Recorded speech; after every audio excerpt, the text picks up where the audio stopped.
Sa kasaysayan ng pelikulang Pilipino, may mga pangalang naging kasing kahulugan ng katapangan, aksyon, at pambihirang husay sa pagganap. Isa sa mga natatanging pangalang ito ay si Dante Varona, isang aktor at direktor na nag-iwan ng hindi malilimutang marka sa industriya, partikular noong dekada 70 at 80. Kinilala bilang hari ng stunt, ang kanyang pangalan ay inihanay sa mga dambuhalang bituin ng aksyon tulad nina Fernando Poe Jr., Joseph Estrada, June Aristorenas, Ramon Revilla Sr., Bernard Bonin, Jess Lapid Jr., Tony Ferrer, Ramon Zamora, Lito Lapid, Rudy Fernandez, at Ace Virgil. Ang kanyang karera ay isang testamento sa dedikasyon, pisikal na galing, at isang uri ng katapangan na bihirang makita sa kasalukuyang panahon. Ang salaysay ng kanyang buhay ay isang paglalakbay mula sa simpleng pinagmulan tungo sa tugatog ng katanyagan. At sa huli, sa isang tahimik at kontentong pamumuhay malayo sa ingay ng showbiz. Mga unang taon at paghubog ng disiplina, isinilang si Dante Varona noong ika-6 ng Setyembre 1953 sa Maynila. Nagmula sa isang pamilyang may simpleng pamumuhay, ang kanyang mga unang taon ay nahubog sa isang kapaligirang nagturo sa kanya ng kahalagahan ng pagsisikap. Dahil sa hangarin ng kanyang mga magulang na mabigyan siya ng maayos na direksyon at edukasyon, ipinadala si Dante sa Boys Town sa Marikina. Ang institusyong ito, nakilala sa mahigpit na mga patakaran at paghubog sa disiplina ng mga kabataan, ay naging pundasyon ng kanyang karakter. Sa ilalim ng istriktong pamamalakad ng Boys Town, lumaki siyang malayo sa mga bisyo tulad ng pag-inom ng alak at paninigarilyo. Ang disiplinang ito, na maagang itinanim sa kanyang kamalayan, ay magiging isa sa mga haligi ng kanyang propesyonal na karera sa hinaharap. Sa panahong ito rin unang nahasa ang kanyang pambihirang pisikal na kakayahan. Aktibo siyang sumali sa gymnastics, isang larangan na nangangailangan ng matinding lakas, liksi, at kontrol sa katawan. Ang mga oras na ginugol niya sa pagsasanay ay hindi nasayang. Ito ang naglatag ng pundasyon para sa kanyang magiging espesyalisasyon sa mundo ng pelikula, ang pagiging isang stuntman. Ang kanyang galing sa gymnastics ay nagbigay sa kanya ng natatanging kalamangan na nagpahintulot sa kanyang isagawa ang mga mapanganib na eksena ng may pambihirang husay at tiwala sa sarili. Upang lalo pang mahasa ang kanyang talento, sumapi si Dante sa SOS Daredevils, isang kilalang asosasyon ng mga profesional na stuntman sa Pilipinas. Sa grupong ito, napalibutan siya ng mga kapwa bihasa sa larangan, kung saan nagpatuloy ang kanyang pagsasanay at pagkatuto. Dito niya naintindihan ang teknikal na aspeto ng stunt work, ang kahalagahan ng tamang tiyempo, at ang sining ng paglikha ng makatotohanang panganib sa harap ng kamera ng may pinakamataas na antas ng kaligtasan. Pagsisimula sa industriya at pag-usbong ng karera, gaya ng maraming nagsisimula sa larangan ng stunt, ang unang naging papel ni Dante Varona sa industriya ay bilang isang double o kahalili ng mga sikat na action star. Kabilang sa mga artistang kanyang pinalitan sa mga mapanganib na eksena ay ang mga tinitingalang sinahon Aristorenas at Jess Lapid. Sa pamamagitan nito, unti-unti siyang nakilala sa likod ng kamera dahil sa kanyang profesionalismo at walang takot na pagganap. Ang malaking pagbabago sa kanyang karera ay dumating nang makilala niya ang respetadong direktor na si Artemio Marquez. Si Marquez, na ama ng komedyanteng si Joey Marquez at beauty queen na si Melanie Marquez, ay kilala sa pagkakaroon ng matalas na mata para sa mga bagong talento. Nakita niya kay Dante ang potensyal na maging higit pa sa isang stuntman. Nakita niya ang karisma at presensya ng isang bida. Binigyan ni Marquez si Varona ng kanyang unang malaking pagkakataon na umarte sa harap ng kamera, hindi na lamang bilang isang anino ng ibang aktor.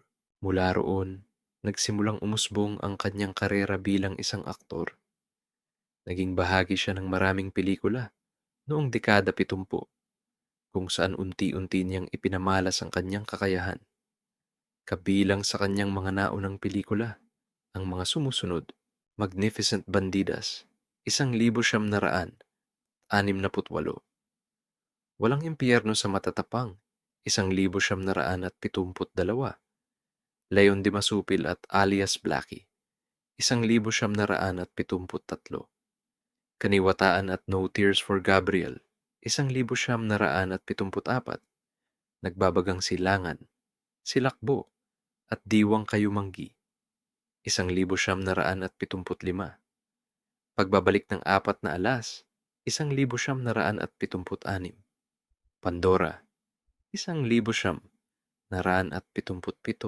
Sa bawat pelikulang ito, napatunayan ni Dante na hindi lamang siya pang stunt, kundi isa ring lehitimong aktor na kayang magdala ng isang karakter. Ang kanyang pisikalidad, na sinamahan ng lumalawak na husay sa pag-arte, ang naghanda sa kanya para sa pinakamalaking pagsubok at tagumpay ng kanyang karera. Ang paglukso sa kasikatan, hari ng stunt, at ang San Juanico Bridge. Noong 1981, isinulat ni Dante Varona ang kanyang pangalan sa kasaysayan ng pelikulang Pilipino sa pamamagitan ng isang gawaing hindi malilimutan. Sa pelikulang may angkop na pamagat na hari ng stunt, isinagawa niya ang isang eksenang magpapatibay sa kanyang alamat. Tumalon siya mula sa San Juanico Bridge, ang tulay na nag-uugnay sa mga isla ng Samar at Leyte, nang walang anumang harness o kagamitang pangkaligtasan. Ang pagtalong iyon ay higit pa sa isang stunt. Ito ay isang deklarasyon ng kanyang dedikasyon sa sining. Sa panahong wala pang computer-generated imagery, CGI, o advanced safety equipment, ang panganib ay totoo at ang bawat segundo ay kritikal. Ang pagtalon sa San Juanico Bridge ay isang gawaing nangangailangan ng sukdulang lakas ng loob, perpektong kalkulasyon, at hindi matinag na tiwala sa sariling kakayahan. Ang eksenang ito ay naging sentro ng pelikula at nagbigay buhay sa titulo nito. Dahil sa pambihirang gawaing ito, sumabog ang katanyagan ni Dante Varona. Ang pelikulang Hari ng Stunt ay tinagurian bilang the most death-defying action thriller of the year. At si Dante ay naging isang instant sensation. Ang kanyang pangalan ay naging bukambibig at ang kanyang stunt ay naging pamantayan ng katapangan sa industriya. Ang tagumpay na ito ay nagbukas ng mas marami pang pinto para sa kanya. Dumagsa ang mga alok para sa mga pelikula at siya ay naging isa sa mga pinakahinahangad na action star ng kanyang henerasyon.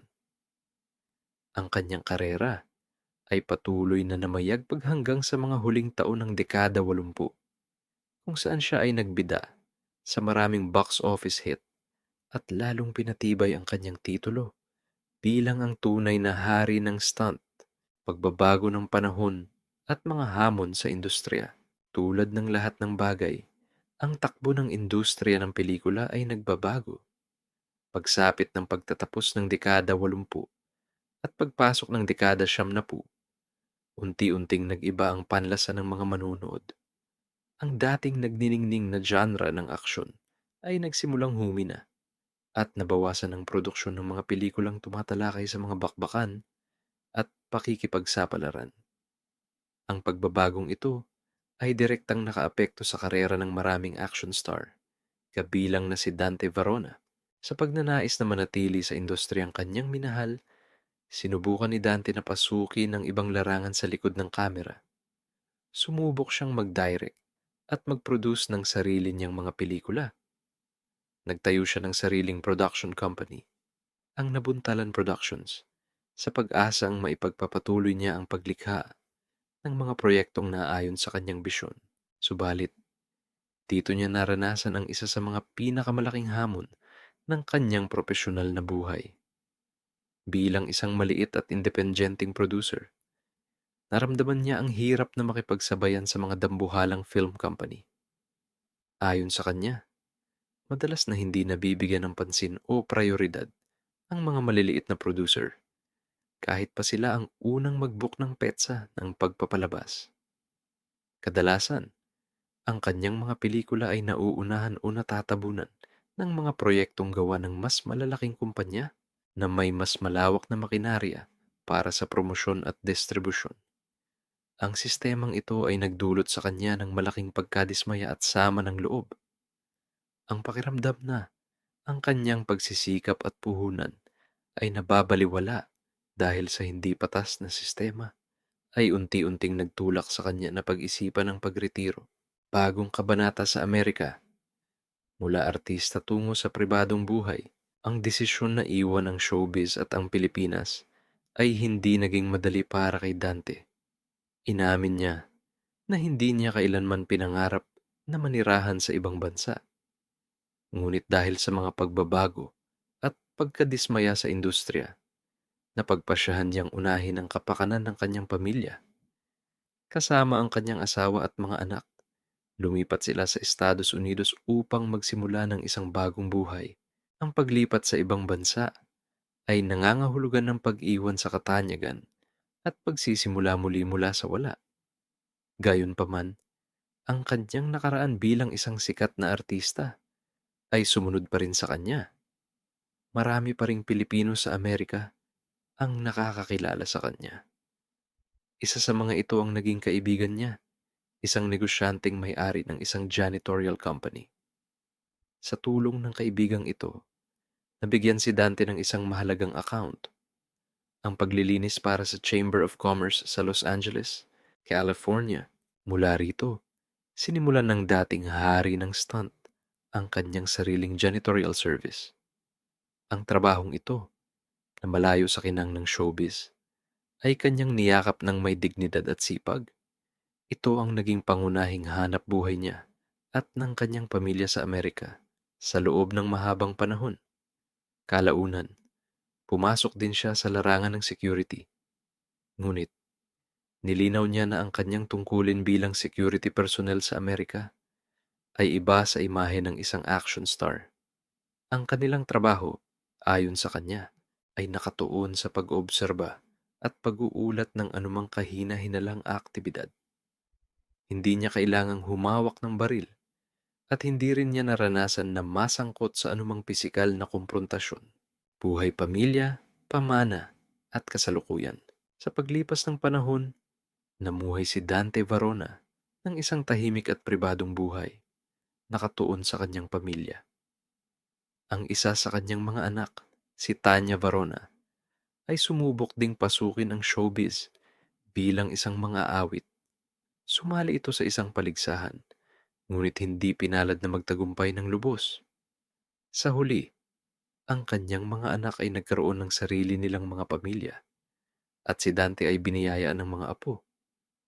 Sa kanyang mga kwento, malaking bahagi ng kanyang oras bilang isang retirado ay inilalaan niya sa pag-aalaga sa kanyang mga apo, isang papel na kanyang ginagampanan nang may malaking kagalakan upang makatulong sa kanyang mga anak. Sa kasalukuyan, sa edad na mahigit 60, maituturing na siyang retirado. Gayunpaman, paminsan-minsan ay tumatanggap pa rin siya ng mga security job kapag may pagkakataon. Kamakailan lamang, isang hindi inaasahang pagkikita ang naganap. Habang si Dante ay bumibili ng merienda, nakita siya ng mga dating actress na sina LJ Moreno at Rufa Mae Quinto na ngayon ay mga vlogger na sa Amerika. Magalang siyang nilapitan ng dalawa at tinanong kung maaari siyang makapanayam.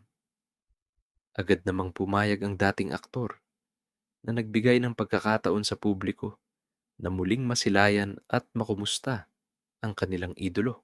Sa panayam, ibinahagi ni Dante na siya ay kontento at masaya sa kanyang buhay ngayon. Wala na siyang anumang balak na bumalik sa show business. Binalikan niya ang ilang alaala mula sa kanyang karera, tulad ng pagkakataong makatrabaho niya ang dating Miss Universe na si Gloria Diaz. Ibinahagi rin niya ang dahilan kung bakit wala siyang naging malapit na ugnayan sa marami sa kanyang mga kasamahan sa industriya. Hindi siya umiinom ng alak, kaya madalas ay hindi siya nakakasama sa mga bonding session kung saan karaniwang nagkakasama-sama ang mga magkakaibigan pagkatapos ng trabaho. Bukod dito, nanatili siyang tapat sa kanyang asawa at pamilya at hindi kailanman nasangkot sa anumang relasyon sa kanyang mga naging leading lady. Konklusyon, ang tunay na sukatan ng tagumpay, ang buhay ni Dante Varona, ay isang klasikong kwento ng pag-angat mula sa kahirapan tungo sa katanyagan dahil sa industriya ng pelikula. Subalit, ang kanyang salaysay ay hindi nagtatapos sa pagbaba ng tabing ng kanyang karera. Ang isa sa pinakamahalagang aral na kanyang ipinamalas ay ang tagumpay na kanyang nakamit ay bunga ng walang kapag-urang sikap, tiyaga at disiplina. Ang dedikasyong kanyang ipinakita, lalo na sa kanyang mga mapanganib na stunt, ay nagbigay inspirasyon sa marami at nagtakda ng mataas na pamantayan sa industriya. Ang kanyang mga pinaghirapan ay kanyang pinahalagahan at ang parehong etika sa pagtatrabaho na nagdala sa kanya sa tuktok ay siya ring ginamit niya upang harapin ang isang bagong buhay sa Amerika. Ang kanyang paglalakbay ay isang patunay na ang tunay na sukat ng isang tao ay hindi lamang sa taas ng kanyang narating, kundi sa kung paano siya bumangon at nagpatuloy ng may dignidad matapos ang panahon ng kanyang kasikatan.